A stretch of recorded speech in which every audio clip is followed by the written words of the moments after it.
Hello buddy, it's Wyvern here, back with a bit of Total War Warhammer 2 quick match gameplay. This time around we are going to be playing as the forces of the Empire against the forces of the Vampire Counts, led by Tank, a rather well-known Vampire Count player, and a really nice guy, so in this case hopefully it'll be a bit of a fun one. Now for the compositions here, both of us went with what I think are fairly stable and competitive builds. For my lord here, I'm going to be rocking Karl Franz because, well, we're running a Karl demi-blob. Now, you can run Volkmar in this matchup, but I personally don't like him, even though he brings magic damage, which Empire tends to struggle with and lack.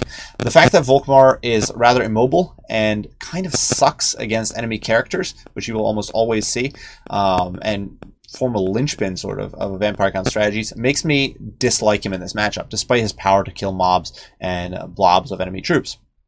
So I do prefer Karl. Karl on a horse is relatively cheap. He does heal fairly well with Earthblood because he doesn't have too much HP, but at the same time fairly tanky. He's got 100 armor, decent combat stats, which are getting souped up here by Hold the Line, hits like a truck still, and of course Terror and Blood Roar are not particularly valuable against undead. So really, most of what you're losing by giving up Deathclaw is really just HP and a bit of mass, but due to the tendency for Vampire Counts to just surround you and blob around you, I do find that they'll usually come to you. Karl Franz lacking mass isn't a huge problem. It kind of keeps him safer in some ways because you're on the ground instead of vulnerable in the air where potential air goonage could happen.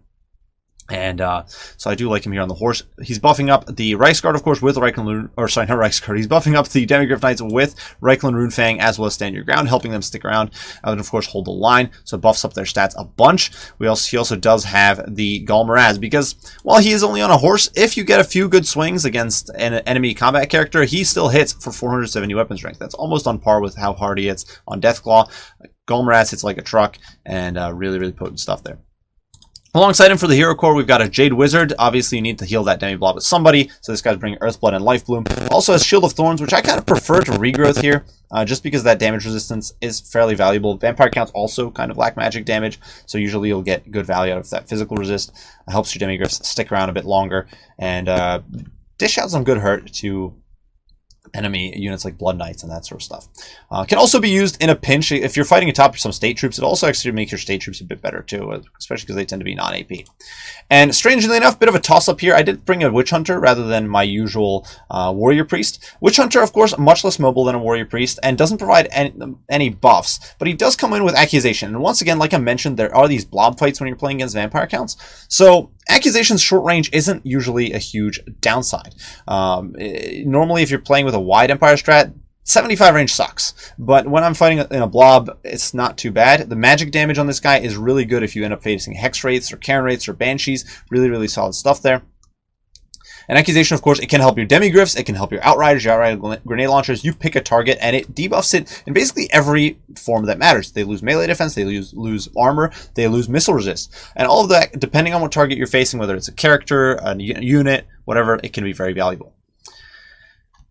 And of course, he's not that easy to shut down. His melee stats are not amazing, but he can fire while moving, and he can kind of duck and weave inside state troop lines. And as you can see, state troops definitely not super prevalent here. We've got two spearmen with shields making up this flank, Sigmar's Sons anchoring things in the middle, and then a single unit of halberdiers to provide some AP punch. Halberdiers are pretty good against Vampire Counts as long as you can prevent enemy from nuking them with Scab's Wrath. And unfortunately, we are going to be seeing double Scab's Wrath here out of Tank. Unfortunately for us, I should say. Two Demigryph Knights are also providing some support here. Demigryphs, of course, the core of this build. I didn't bring the Ult of Griffites. Terror immunity on them is nice, but the fact that they deal terror is kind of irrelevant against the enemy.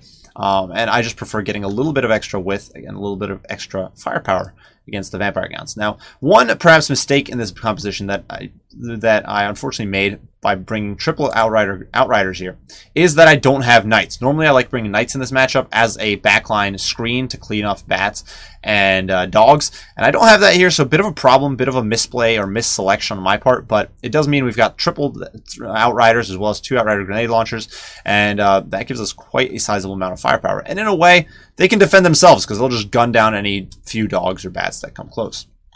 For Tank, in the meantime, he's gone with what I'd say is a fairly standard Vampire Count composition. A little bit interesting here with Graveguard Great Weapons, but for his Lord and Hero Squad, we've got good old Heinrich Kembler. Heinrich Kembler coming in with the usual selection of spells. You've got Dance Macabre, Raise Dead, and Invocation of Nehek. Undeath Resurgent, of course, Krell Summon, as well as Curse of Undeath and Master of the Dead. One perhaps misplay is no Cloak of Shadows, which means that Heinrich Kembler is not going to be able to deny gooning super effectively. Also means he has no magic damage of his own, though that's not too relevant. But more importantly, and this was something we actually discussed at the end of the match, Tank actually forgot to bring the Chaos Tombblade, and that does of course mean that he has a few extra units that he wouldn't have been able to get otherwise, but lacking that healing when Kembler is in combat is definitely a downside, as is missing that 5 melee attack, because for example it offsets my hold the line, having that +5 melee attack, so definitely a bit of a loss there. 2 White Kings are also here. Cheap budget version on a horse, both coming in with Scab's Wrath, which is brutal against Empire State troops. It winds up super quickly. They have low armor. They're very squishy. It can delete them very, very easily. And just annoying to play against as Empire. You really, really got to be on your toes. 2 Vargulfs, as well as 2 Blood Knights, make up the punchy core of the mobile units here. Of course, Blood Knights will trade fairly well with Demigryphs. Vargulfs provide some added punch and terror into the mix, though Krell, of course, provides terror as well, but they'll be able to chip down Demigryph models pretty quickly. And behind that, a massive wall of corpses, Skeleton Spears, Zombies, and 2 Graveguard Great Weapons, making up the infantry core. Graveguard Great Weapons, not terrible against Demigryphs, and of course, if your opponent goes with a blobby infantry build with great swords and that sort of stuff, they will perform it well as well. Now, I do see Tank trying to go for a Scab's Wrath, or I'm anticipating Scab's Wrath here, so you can see I'm trying to duck out of range. Scab's Wrath does have fairly short range of, I believe, only 100 meters, so you can kind of stay safe. And I was trying to protect my halberds here and the Sigmar Sons, but unfortunately, Tank does still get a nice cast there and managed to beat up the Sigmar Sons a bit, as well as the Spearmen, taking off a few models. So it's very difficult. Scab's Wrath just winds up super quick. Your infantry won't even get moving in time a lot of the time, which is a little annoying.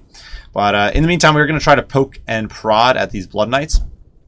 Of course, Heinrich Kembler does make them pretty resistant to poking and prodding, because he does have his Master of the Undead. So that is something to keep in mind. He does still have that buff. In the meantime, Tank once again trying to posture and cast a nice Scab's Wrath here, looking for that opening, and I'm trying to counter him, and unfortunately I kind of give him that opening here. Outrider's actually losing 2 models, and Halberd's just getting decimated by a very nasty cast there.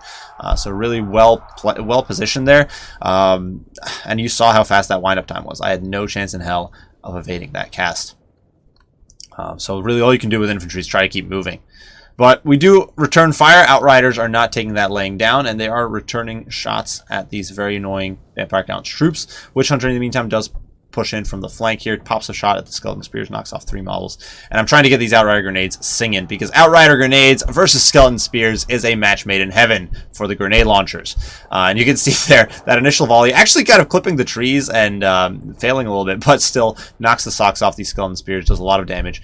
And I'm just trying to stay near my infantry screen, because one thing you want to do when you're playing against Vampire Counts is you never want to take a fight with your cav on cav in isolation. Vampire Counts get on-demand infantry. You don't. So it's something you want to be very wary of. My Witch Hunter here, a little overextended. We're going to pull back. Just let that artillery, those grenades keep singing. So you can see here, the spears are not in a good spot already. These spears over here also took a volley, instantly lost about 1100 HP. And now we're sallying forth, trying to get in there with a Demigryphs with Karl Franz, diving in on the Skeleton Spears here, actually doing quite a bit of damage to him on the charge there. And the grenades keep firing. Graveguard Great Weapons are not going to have a good time. You might think that the armor will protect them, but Outrider Grenades just do so much damage, and once they clump up, they are going to get decimated. In the meantime, over here, Blood Knights do fall back. And you can see here, we're going to start focusing the Vargulf very, very heavily. Unfortunately, the Outriders are a little bit clumped, a little bit overlapping. I should have tried to spread them out a little bit to get more accurate fire. Unfortunately, Karl here gets caught by the zombies. And this is where those mass changes, actually, or the knockback changes, really become a problem. Because Karl here, despite Foe Seeker, despite standing your ground, is not able to force path his way out past these zombies. So very good catch there by Tank, catching me out in the open and really laying the smackdown on Karl, as well as some of these Demigryphs. There's actually models of Demigryphs caught in this fight here, which really, really sucks. But that said, Vargulf here, smacked by an accusation, drops his melee defense, drops his missile resist, though that doesn't really matter, drops the armor, and just gets mulched. And honestly, bit of a poor use of accusation. Outriders do AP damage. Vargulf doesn't have missile resist built in, and it's worth keeping in mind that the demigriffs didn't manage to stay in the fight there. So unfortunately, a bit of a misplay there on my part. I could have used that accusation on a different unit, maybe on these Graveguard, maybe on a unit like that. But tank in the meantime does fear out these spearmen. That does have them fleeing the field. In the meantime, grenade launchers taking their free shots here on the Graveguard with great weapons, and just showing them why they are one of the best anti-infantry units in the game, and they are just brutal, raining hell on these Graveguard. In the pits, though, things are going much more poorly. Now, certainly the Halberdiers are holding the line here. Reichel and Runefang propping up their leadership when nothing else probably would. We are going to be popping buffs here on the Demigriffs, trying to keep them in the fray. Shield of Thorns going down, slugging it out with the Blood Knights who are getting Invocation and Van Hels's Macabre. And just tit-for-tat trades here, pouring in fire from the Outriders, trying to melt that enemy cavalry. And really, both sides getting bled dry here. Earthblood going in, just... At this point, the amount of buffs and debuffs flying in from both sides is really immense. That said, fortunately for us, we were able to screen out this Varghulf. That Varghulf falls all the way out of position there. And this Scab's Wrath here is much less effective. Tank doesn't really have much of a target here. It's just the Halberdiers maybe, but they're kind of in an awkward off position here. I think he clips them a little bit, and they will rout there from Terror, but not getting that much value. In the meantime, Outrider Grenades are going to position, and you might not know it, but Outrider Grenades against Blood Knights will actually do work. Blood Knights do have 110 armor, and they do have missile resist when out of melee. But clumped up like this, you can see how much death and destruction is being poured onto them by that concentrated grenade fire. 110 armor ain't saving you when you're this blobbed up. Demigriff's also putting in some punch. Karl Franz is in there. Foeseeker popped, trying to smack down that Varghulf. And actually shift the Outriders here onto the Varghulf, looking to snipe them down. Demigriff's rally, get on Heinrich. And I'm just trying to pound down individual targets, really focus out tanks, core units, get these key movers out of the way. Because if I can remove all of those units, I'm fairly confident that I can use the Witch Hunter and Karl and whatever remaining cavalry I've got to pound down units like Heinrich Kembler. On the flank here, you can see the spears forming kills on zombies. Really kind of a goofy fight. Sigmar's Sons here also doing the same against the White King. Tank definitely trying to clean up my infantry while zoning out the cavalry with Kembler. But really, the fact that he didn't bring any counter skirmish here is kind of showing. The lack of bats, the lack of dire wolves or dire pack or any units like that, much less hex rates, though hex rates kind of expensive and unreliable perhaps in that sense. But the lack of anything to counter these Outriders are really beginning to show. The Outriders can just reposition away from these zombies and pick their target, melt it. At this point, we've seen the Blood Knights get pounded into dust. We've seen a Varghulf go down. And at this point, tanks really just got infantry, but infantry against Outrider grenade launchers is doing nothing. That said, Karl Franz in a really grim predicament here. Demigriff Knights fighting tooth and nail alongside their lord here, doing their very best to trade up with these troops. But spears are in there providing support. The Blood Knights are in there as the Blood Knights are also in there doing quite a bit of hurt. And the halberds are starting to get pounded down. Varghulf, of course, also doing work. And the infantry is actually making me reposition the Outriders. I'm forced to waste time here, trying to throw the Jade Wizard in just to buy time, because zombies aren't really going to hurt even a wizard. So I'm just trying to waste their time, keep him back just so I can keep firing into his pocket. And you can see in that moment there where Tank managed to get a nice cycle charge in with the Blood Knights, and he's got Krell still pounding away in there. In that moment where the Outriders weren't firing, he's able to swing this fight pretty effectively. That infantry support, of course, coming in clutch, and Karl is isolated now. He's taking massive damage. The Witch Hunter is actually in the pits there and slugging it out, and the Witch Hunter can fire in melee as long as you keep pinging him to move around. But still not an ideal situation. And the low leadership on the Outriders here also kind of a problem against the zombies. Zombies might not do much to Outriders. Outriders, despite terrible stats, are still fairly resistant to zombies, even in melee. But despite that fact, they're going to start routing. Their leadership's going to start buckling when they're surrounded. You can see here we're taking damage. This should not happen. You should not have skirmish cap caught by zombies. So I'm trying to flee and pull back, trying to pop Kembler here, while Tank is trying to snipe Karl Franz. And Karl is at this point very low. You can see the White King here kind of distracted on the Jade Wizard, which is a big win for us. Demigriffs sticking around. Reichel and Runefang goes off, keeping their leadership in an okay spot, and grenades rain in. Death and destruction. And just trying to do their very best. And you can see balance of power here very much in my favor at this point, because we've melted so many infantry. And now we're trying to pick off the Varghulfs. But do keep in mind, as lovely as the balance of power looks for us, the reality of the situation is a bit more grim. I do believe Tank still has some Scab Shots in the bank here. He's not done on those. The Outriders are almost out of ammo at this stage. And if we take an overarching look at the battlefield, we can see the Demigriffs are basically gone. So, Demigriffs are basically gone. Karl's almost dead here. He's trying to escape, but not quite able to do so. And there are White Kings and Heinrich Kembler all on him. And if Karl dies here, if Karl falls, then leadership could buckle, I run out of ammo on the Outriders, and I get run down by the Vikings, and that would just be a disaster. I cannot afford that to happen. Karl here getting gooned out by the Vargulf, using his last breaths to try to beat down the Prince and Emperor here, and Karl just falling apart. 446 HP here. I'm trying to save him. I pop Earthblood, trying to keep his HP. Demigriff's thrown to the grind here, but they're so low as well. They just rout.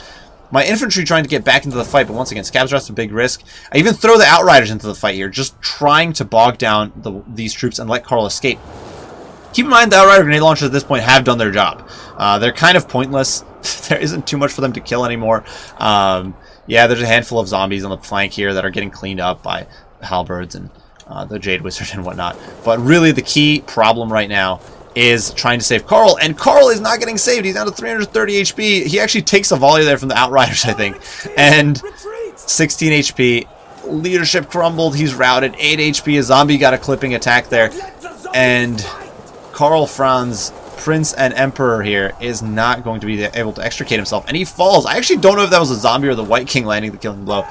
Kind of sad stuff there, but suddenly things looking a lot less good, even though on paper here, this balance of power is very good for us. As I mentioned, none of these troops can really take on this hero core. Now, unfortunately, Kembler here pretty low, and we're going to be trying to focus him down. He doesn't have the Cloak of Mist and Shadows. Like I said, I think that's a bit of a downside here for tank. And he's focusing the Jade Wizard, which I think is right now a mistake. I think right now, ignore the Jade Wizard, get on the 2 high ammo Outriders, and try to get them out of the fight, because they are the biggest threat at this point to this hero core. So a little bit of a misplay perhaps there. And the White Kings of Kembler here trying to get in on the Outriders. I know this is my trump card right now. The Demigriffs are too low to win. The Witch Hunter can be fought in melee and just too easily shut down. So I need these Outriders to stay online, be able to chip down these heroes, and Tank knows it. He's trying to shut them down himself. And you can see here Outrider grenade launchers in the fray. They're done grenading these zombies, so they're going to clobber them into close quarters alongside the Demigriffs. And we're really not in a great spot. Leadership on the fritz here, and I'm just doing everything I can here to keep these White Kings out of position where the Outriders can hopefully rain in fire on them. And Demigriffs here just falling apart. Leadership buckles, they chatter. Witch Hunter going toe-to-toe with this White King. Outriders pouring in fire. Kembler here is my key target. I'm just trying to get him dead. And of course, Tank is trying to avoid that same fate, but we are able to drop it. And you can see that replenishment coming in clutch there for a bit, but finally a volley does finish him off. We hit the White King here with Accusation, which is removing missile resist, armor, and melee defense. That's actually pretty clutch in this situation. Those Spearmen with shields are suddenly going to be able to do some work. White King normally has pretty high melee defense and decent armor, so spears won't do very much, but right now, they're going to be hitting pretty hard. They do have 25 weapon strength. It's up to like 40 against large, so suddenly this is going to be a pretty bad spot to be for these White Kings. The Witch Hunter is even able to hit them.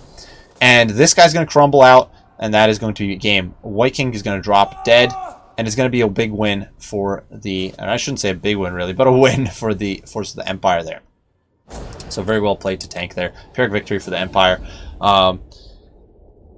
Brutal fight. Brutal back and forth. Looking over the stats here, Karl Franz, close to paid for himself. Really clubbing those heroes down. Did well. Of course, Jade Wizard, hard to gauge. Didn't do much damage, but, you know, he healed a lot, so that matters. Witch Hunter, not huge amounts of damage himself. 800 is okay when you consider that's about a unit. That's about his cost, but nothing too crazy. He did generate a lot of value with those accusations, though. The first one, a bit of a whiff, but later ones, especially the final one against the White King, I think, came in clutch. Spearmen, yeah, they just held the ground. Halberds, Sigmar Sons, none of them actually gained their value, which is okay. You didn't really expect them to. Plus, they got bogged down fighting zombies and struggling to stay on top of key targets, but, you know, that's not what you bring these troops for. Halberds actually generated okay value, 409. Most of that probably on Blood Knights, maybe on the White Kings. Definitely not bad. But the real core here, Demigriff Knights, you know, they shown 1,500, 2,000. Definitely doing work against those Blood Knights. Definitely doing work against those Vargulfs when they came into the fray. But definitely did work there. Outriders, of course, also paying for themselves almost many times over. These guys, 900, nice, 1,200, or almost 1,300, 1,100, just showing where the main value in this army is. Tank's army almost didn't, basically had to be killed to a man, so really these Outriders had to do some heavy lifting, and they did it. They melted those Vargulfs, they melted the Blood Knights. Basically all the key targets killed here were killed by the Outriders, and then the Outrider grenades, 2,800, 1,900 value. And this is why you never leave home without some counter skirmish against Empire. If I had one critique here, now I understand, and we discussed this after the match, as I mentioned, Tank did forget the Chaos Tombblade, which definitely hurt him here. Had he had that, when Kembler was in the fight, he would have been healing his entire army, so maybe those Blood Knights would have been able to stick around, maybe those Vargals would have stayed alive a little better, those Vikings would have stayed alive a little better, so that's something to keep in mind. But at the same time, the fact that Tank didn't have a single counter skirmish unit in this army, and he did invest in 900 gold piece, or sorry, 950 gold apiece Graveguard, and he did invest in 1700 gold Blood Knights, who then got bogged down and grenaded, hurt him really, really badly. I don't even know what I would have probably honestly cut some of the Graveguard. I get that they're there to chew through Empire state troops if your opponent blobs, but I'd probably cut some of them and just try to get like 3 units of bats on the field. I get that it's a little tough. Maybe cut both Graveguard, get that Chaos Tombblade, get like 4 units of bats. I think that's about what an equivalent cost would be, and then I'd be in a much more grim predicament. With this build, like I said, I forgot my Knights. I don't have anything to quickly sweep units off the Outriders. Demigryph Knights being pulled to do that duty is terrible. State troops are not going to do that duty well, neither are any of these heroes, so that is something to keep in mind.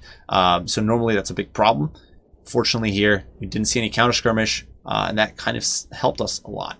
But really well played to Tank here. That's really my only critique. Looking at his values, the one Vargolf got zoned very heavily, and that hurt it. But the other one, 1540 damage, very, very useful. Blood Knights definitely didn't prove rewarding. 810 value, 627 value. Those heals, the resistances, the bombardment from artillery, just blocking them. Probably his friendly zombies as well, not doing too great there. Zombies, surprisingly 225 value here. I don't know if these are the guys who got in on the grenade launchers or the Outriders, but that might be it. Great weapons, really, really poor performance. So most of the army here performed super badly, and was hard carried by these Vikings, you can see, and probably Krell, which we're not seeing in this lineup here, but the Vikings just nuking my infantry, nuking down the Outriders, and then the Blood Knights doing it, and the Vargolf's doing some work against the Hero Corps. And do keep in mind, one thing when you're looking at this damage values, most of my missile units stayed online till the end, so probably the damage values just weren't that high because a good chunk of my army never really engaged in melee. So that does drag down some Tank's damage values here, because most of what he was fighting throughout the match was either cheap state troops or then the Demigryphs and Karl. So that's going to drag the damage values down a bit, but really well played there. Definitely, I think the lack of counter skirmish hurt, and I think that might have been a bit of a problem there. But regardless, well played to Tank here. Hope you guys enjoyed the match. As always, leave your thoughts, opinions, comments, and critiques down below. I'll do my best to respond as soon as I can. Do thank you all for watching, and we'll see you all in the next one. Bye for now.